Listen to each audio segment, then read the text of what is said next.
This is going to be the last video coming out on the music channel for a while, but more on that later. 2023 is coming to an end, which means it's everyone's favorite time of the year, where every niche micro-influencer on the planet decides to tell the world what their favorite albums of the year was, and I'm no exception. Before we jump into this, a couple of things. This list is in no particular order, and there are also, as always, a couple of albums that I would have liked to have gotten to this year, but just didn't get to this year. That new Sprain album I listened to once, never went back to it, but I really want to. It seems like an interesting listen, and as much as an Animal Collective fan as I am, I've still only listened to Isn't It Now once. It is good though. Let's start off with the banger, probably the first banger that was released this year. We got JPEG and Danny Mafia, JPEG Mafia and Danny Brown, Scaring the Hoes. Incredible piece of work here. This thing is super fun. The instrumentals are super eclectic. JPEG Mafia does a fantastic job with the production on this album. The sample selection is incredible. I still get blown away every single time I hear the sample of Garbage Pail Kids. Danny has some fantastic bars all throughout this thing. His verse on God Loves You, Jesus Christ, that is a verse and a half, I'll tell you that much. Super fun album. By the way, before we get deeper into this, although this list is in no particular order, there is one select album that came out this year that I think is definitively my favorite album that came out this year, and I will be telling you that album at the very end of this video. Quest for Fire by Skrillex. Man, if you would have told me back in 5th, 6th grade or whatever that I would be naming Skrillex as one of my favorite albums of the year in 2023, I think that you're insane. Skrillex came out with an album this year, and thanks to Fortet, my goat,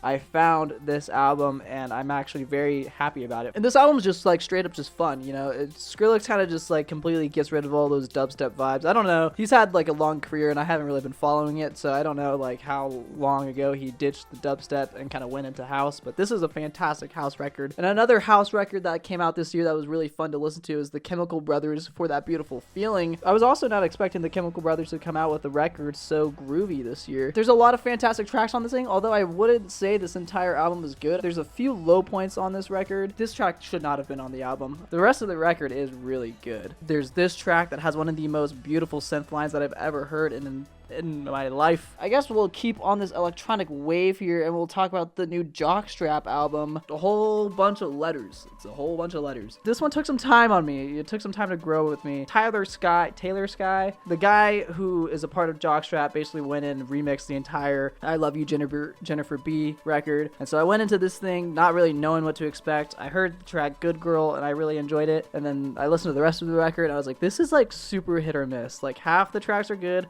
half the tracks are like, is this a joke? But then I started listening to it more, and the more I listened to it, the more I just really enjoyed it. You can really tell that Tyler, whatever his name is, he's really just having a fun time remixing this album. Sometimes you can't even tell what the original track was, but like you just know that parts of the original track are there. You don't really know what the original track is, so I find that part really cool. Okay, let's talk about Soft Scars by Yule. This is like a electro pop, cyber pop, shoegazy-esque indie rock type record. It reminds me like if like Grimes maybe decided to listen to a little too much Alex G and then this record happened. That's coming from someone who doesn't really listen to Alex G that much, so take that with a grain of salt. This record is super cool. A lot of fantastic melodies. For You I 12 is one of my favorite songs that came out this year. And if anyone disagrees with me on the fact that that's the best song on the record, I don't want to hear it, okay? Because that's the best song on the record. Javelin by Sufjan Stevens. This deserves a mention, of course, because it's Sufjan Stevens. A lot of people say that this is his best work. I disagree. I don't think this is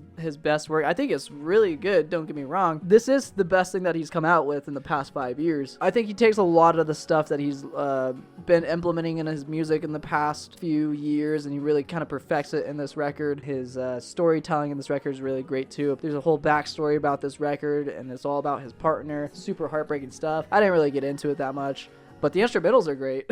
My Name Is by What Is Your Name. This was a record that I randomly found as I was browsing Rate Your Music, and I think more people need to know about this record. This is like a Midwestern emo type record here. I don't really have a whole lot to say about it, except for the fact that it's just really well done. It's very lo-fi. There's a lot of fun instrumentation in there. The guitars are all really well done. There's like some violins in there. There's some electronic moments in there. There's some sampling moments in there, which I really enjoy. As someone who doesn't doesn't really listen to a lot of Midwest emo, this record was a very fun find this year. Some parts also kind of reminded me of Car Seat Headrest a little bit, so if you're a fan of Car Seat Headrest, go check this record out. After Angel by Death Dynamic Shroud. I read a few reviews on this record, and some people were saying that this record's kind of all over the place, and like I kind of agree. You kind of don't know what's gonna happen after each track, and I think that's why I like this album so much. It's because of that kind of unpredictability that the album has, even within the songs themselves. You know, a song will be going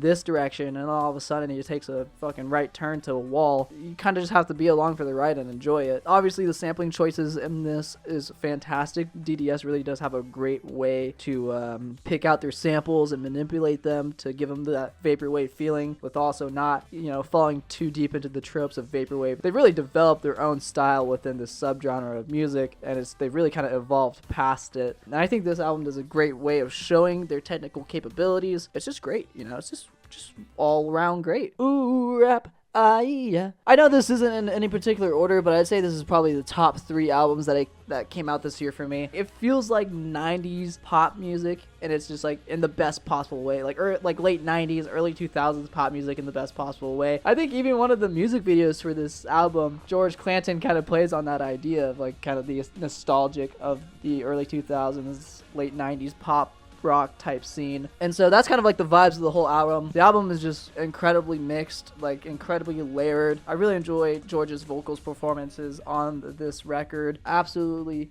a marvel of modern engineering here. 3D Country by Geese. This would also probably be in my top 3 albums of the year. We got some good folk-esque, country-esque vibes here, some indie alt-rock country vibes in this record. Really feel-good stuff, but also they can get a little dark and mysterious with this record. Some of the songs kind of take these weird twists and turns by the end of it. I mean, honestly, the vibes of this album are incredible. Just listen to the very first track and you're gonna be honestly hooked. The guitar work is great. A lot of the background vocals in a lot of these tracks, this track in particular, really send me to another dimension. All around great record. After the Magic by Paranol, the thing that makes this album so fun for me to listen to is the instrumentals. Obviously because I don't speak Korean, so I can't really pick up on what he's saying here. The way that these instrumentals come together, and there's like so many different walls of sound. I think the whole idea of doing like a wall of sound can be a little bit difficult to do. However, I think he pulls it off really well, because not only is there this huge wall of sound that's hitting you, but you can also pick up on each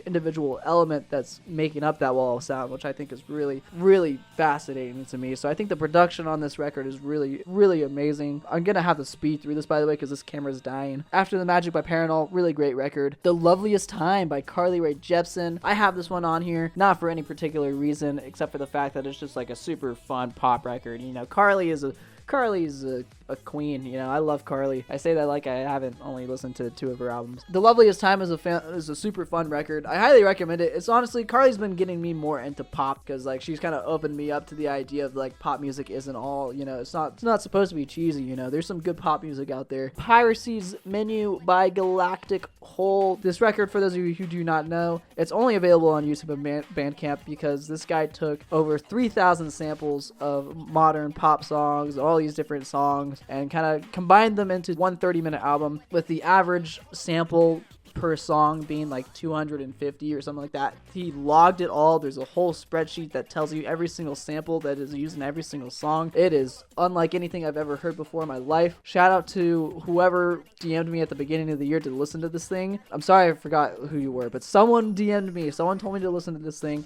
and I thank you for that, because I would not have found this record if you hadn't told me to listen to this thing. It is insane. It's like the Avalanches on steroids, you know? It's like the Avalanches in the books on steroids. Absolutely incredible. I cannot believe this thing exists. I can't even begin to imagine how long it took this guy to create this record. Now we've got to the last album that I'm going to talk about today. My favorite album that came out this year. This may not be a surprise, especially if you guys follow me on Instagram. I talked about it a lot this year when it came out. Wall Socket by Underscores. Best album that came out this year. Incredible writing, incredible compositions, incredible production. This album made me feel something, you know. This album made me feel something that not a lot of albums this year made me feel, and that was a genuine love I don't know why I would word it like that. It's not a proper way to word it. I was just so genuinely in love with this album to the point where I'd listen to it front to back and say, okay, let's listen to it again. I listened to this album so many times this year. Apparently there's some sort of overarching storyline throughout all the tracks. I never got into that. I think that each individual story and each individual track is really good, but apparently they're all connected. I don't know. Tell me about it in the comments. The sound of it just sounds super unique to me. The melodies are all super fun. The writing is incredible. I love the vocals. This is just honestly an overall incredible record. If you haven't heard it, I highly recommend you do listen to it. Start from the first track, because the first track kind of sets the tone really well for what you're going to get for the rest of the album. And that's it. Those are my favorite records that came out this year. As I mentioned, this will be the last video that I upload on this channel for a while. This year I'm going to be focusing on kind of quality rather than quantity on this channel. I'm going to be working on a lot of music. I got a lot of music coming out. If you want to see more of me, I'm doing a weekly show over on my other channel that's going to be kind of more casual vibes. That's going to come out every Monday starting tomorrow. Depending on when you're watching this video, it's probably already out. Go check it out.